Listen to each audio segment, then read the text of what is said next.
আসসালামু আলাইকুম ওরহমতুল্লাহি ওবারাকাতুহু। প্রিয় দর্শক, আপনাকে আন্তরিকভাবে স্বাগত জানাই আমাদের আজকের এই ভিডিওতে। আশা করি আল্লাহর রহমতে সবাই ভালো আছেন। আপনি কি কখনো ভেবে দেখেছেন, নামাজে আমরা কেন হাত বেঁধে দাঁড়াই?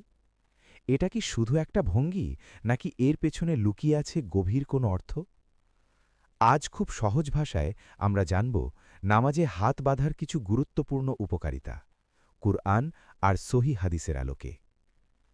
নামাজে হাত বাঁধা প্রথমত আমাদের মনে করিয়ে দেয় আমরা আল্লাহর সামনে দাঁড়িয়ে আছি। এই ভঙ্গিটা আমাদের ভেতরে বিনয় তৈরি করে।